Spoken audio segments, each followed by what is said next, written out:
Hi, girls. It's Lily again. It is time for Chapter 7, and Chapter 7 is called Bad News. Wilbur liked Charlotte better and better each day. Her campaign against insects seemed sensible and useful. Hardly anybody around the farm had a good word to say for a fly. Flies spent their time pestering others. The cows hated them. The horses detested them. The sheep loathed them. Mr. and Mrs. Zuckerman were always complaining about them and putting up screens. Wilbur admired the way Charlotte managed. He was particularly glad that she always put her victim to sleep before eating it. "It's real thoughtful of you to do that, Charlotte," he said. "Yes," she replied in her sweet musical voice. "I always give them an anesthetic so they won't feel pain. It's a little service I throw in."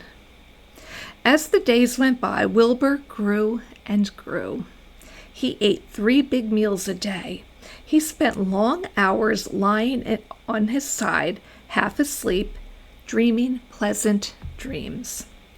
He enjoyed good health and he gained a lot of weight.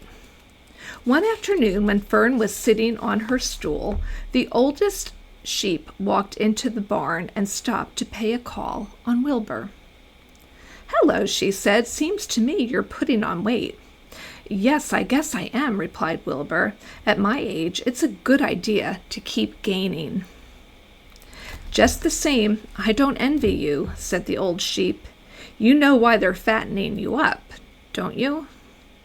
"No," said Wilbur. "Well, I don't like to spread bad news," said the sheep, "but they're fattening you up because they're going to kill you. That's why." "They're going to what?" screamed Wilbur.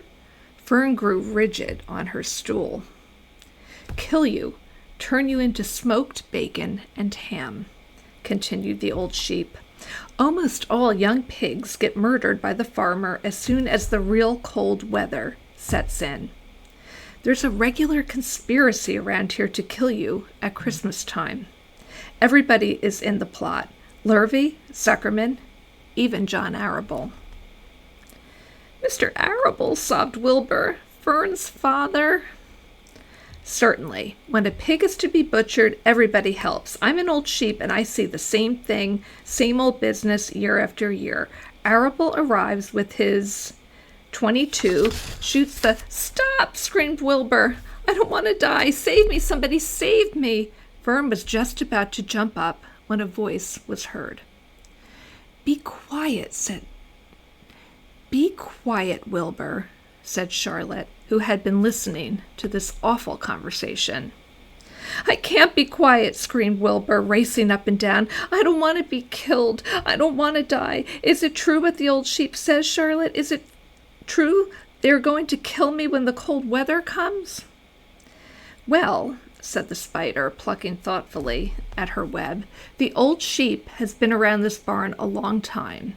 She has seen many a spring pig come and go. If she says they plan to kill you, I'm sure it's true. It's also the dirtiest trick I've ever heard of. What people don't think of." Wilbur burst into tears. "I don't want to die," he moaned. "I want to stay alive right here at my comfortable manure pile with all my friends. I want to breathe the beautiful air and lie in the beautiful sun." "You're certainly making a beautiful noise," snapped the old sheep. "I don't want to die," screamed Wilbur, throwing himself to the ground. "You shall not die," said Charlotte briskly. "What? Really?" cried Wilbur. "Who's going to save me?" "I am," said Charlotte.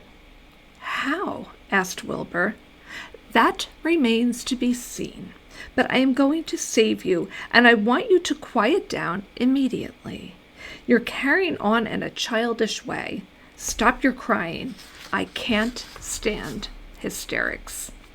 And that is the end of Chapter 7.